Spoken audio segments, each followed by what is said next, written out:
don't ever slow up, no I don't take shit, I got no love.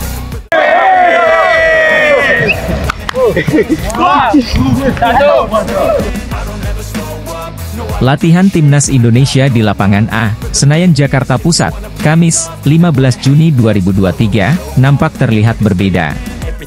Sebab, pagar yang mengelilingi lapangan A dan B ditutupi dengan kain hitam. Serta sejumlah pria berbadan kekar turut mengawasi latihan skuad Timnas Indonesia. Diakui ini pelatih Shin Tae-yong, latihan yang sangat tertutup merupakan permintaan pribadinya. Beruntungnya, PSSI mendukung permohonan Shin Tae-yong tersebut. Untuk menutupi lapangan itu permintaan saya, ucap Shin Tae-yong. PSSI membantu untuk menutupi lapangan, sambung pelatih asal Korea Selatan tersebut. Kenapa demikian? Shin Tae-yong berpandangan bahwa Pratama Arhan dan kawan-kawan akan jauh lebih fokus dengan kebijakan ini. Dari sekarang kita ada perubahan dari latihan, tutur Shin Tae-yong. Harus lebih fokus. Kalau enggak ketutup pasti fokus menurun, kata pelatih berusia 53 tahun tersebut. Agenda latihan Timnas Indonesia di Jakarta ini guna menatap FIFA Matchday Juni 2023 kontra Argentina. Laga Timnas Indonesia versus Argentina berlangsung di Stadion Utama Gelora Bung Karno, Senayan, Jakarta, Senin, 19 Juni 2023. Dia menambahkan, latihan kali ini bertujuan untuk program pemulihan. Sebelumnya, Timnas Indonesia baru saja bermain imbang 0-0 kontra Palestina di Stadion Gelora Bung Tomo, Surabaya, Jawa Timur, Rabu, 14 Juni 2023.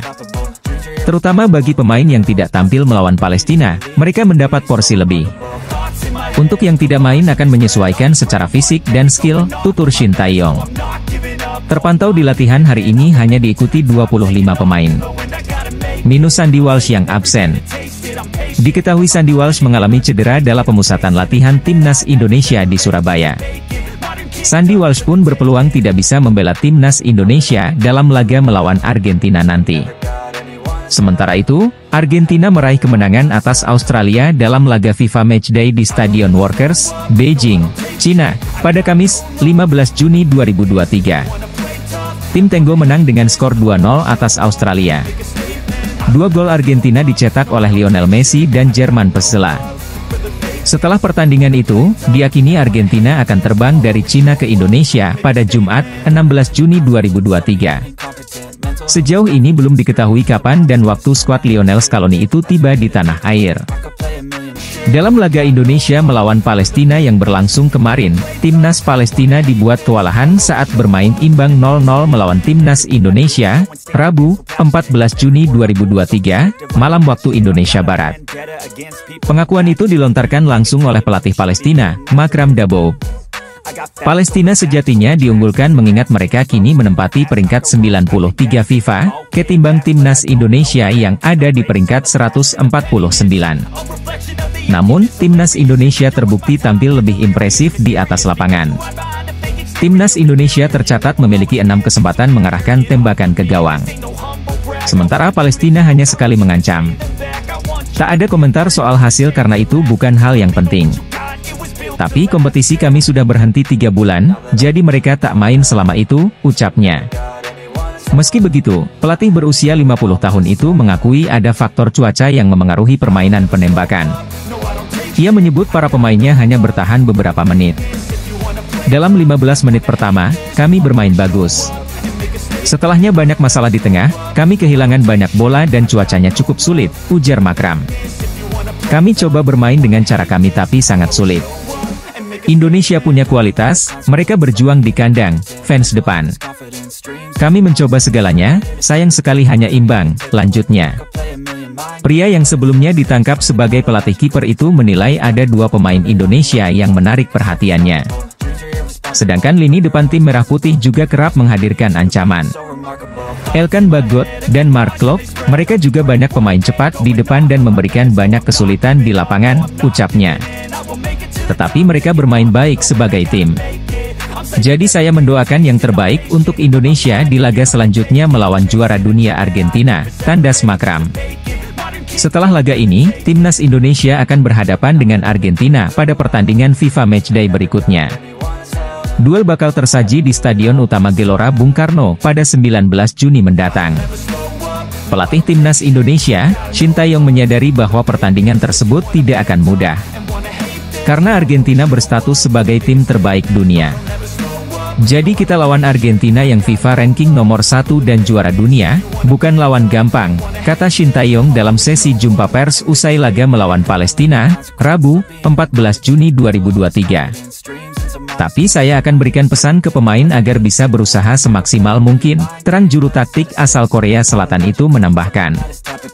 Setelah laga lawan Palestina, rencananya timnas Indonesia akan langsung balik ke Jakarta untuk persiapan melawan Argentina pada 19 Juni. Timnas Indonesia melawan timnas Palestina di Stadion Gelora Bung Tomo Surabaya berakhir dengan skor imbang 0-0. Meski hanya mampu meraih hasil imbang, pelatih Shin Tae-yong tetap memuji perjuangan para pemain. Secara performa para pemain sangat baik untuk hari ini. Tetapi disayangkan skor harusnya bisa dicetak 2 atau 3 gol hari ini, tapi itu sangat disayangkan, kata Shin Tae-yong usai pertandingan, Rabu, 14 Juni 2023.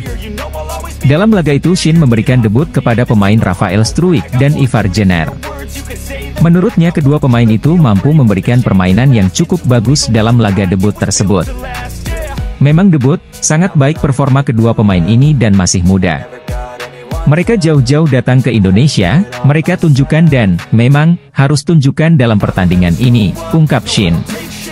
Mengenai hasil-hasil imbang tersebut, Asnawi Mangkualam mengakui bahwa itu tidak seperti keinginan di awal yang menargetkan kemenangan.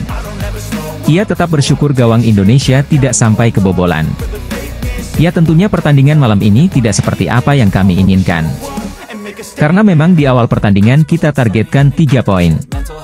Tetapi hasilnya 0-0. Tentunya kami juga bersyukur karena tidak kebobolan. Dan kami akan memperbaiki di pertandingan berikutnya, katanya. Di sisi lain, Rafael Struijk menjalani debutnya bersama timnas Indonesia di laga melawan Palestina. Penyerang 20 tahun itu mendapat sanjungan dari supporter Garuda. Struijk menjadi starter di lini depan bersama Dimas Derajat. Pemain Ado Den Haag itu bermain selama 1 babak sebelum diganti Dendi Sulistiawan di babak kedua.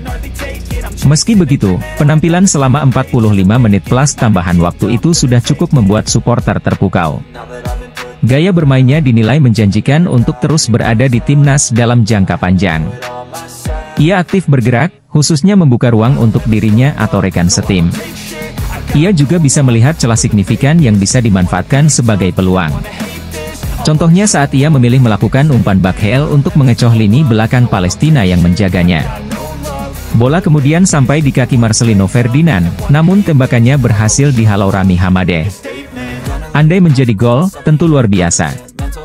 Ia juga punya satu kesempatan bagus di menit ke-39 lewat tembakan yang berhasil diamankan Hamadeh. Singkat kata, upayanya di lapangan pun mendapat sambutan baik, termasuk di media sosial. Banyak warganet yang mengeluh-elukannya. Struijk masih muda, berarti masih punya masa depan yang panjang untuk terus berkembang.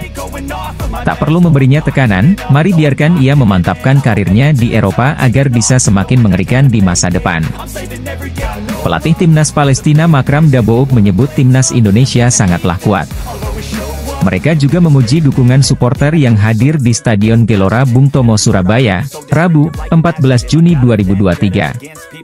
Hal itu dikatakan Makram usai tim asuhnya ditahan imbang 0-0 oleh timnas Indonesia di Stadion Gelora Bung Tomo, Surabaya, Rabu, 14 Juni 2023, malam. Tim Indonesia sangatlah kuat, dan fans dari Indonesia dukungannya sangat bagus, kata Makram, usai pertandingan. Makram menjelaskan Palestina sebenarnya bukan tim yang bertahan, biasanya mereka tampil lebih menekan. Sebenarnya tim Palestina bukan tim yang defensif, namun mereka lebih menekan pertahanan lawan, ucap Makram.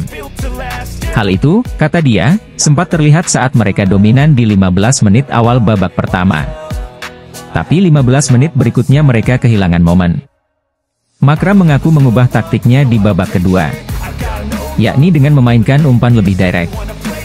Menurutnya itu cara tepat untuk tetap menyerang pertahanan Indonesia. Tapi kami setelah 15 menit pertama, kami melambat. Lalu dalam babak kedua kami mencoba untuk mengoper bola ke depan. Jadi itu adalah solusi untuk tetap menyerang pertahanan Indonesia, kata Makram. Meski bermain tanpa gol, Makram menyebut hal itu bukanlah hal yang penting baginya. Pasalnya ada pertandingan yang lebih krusial untuk Palestina dalam 3 bulan ke depan.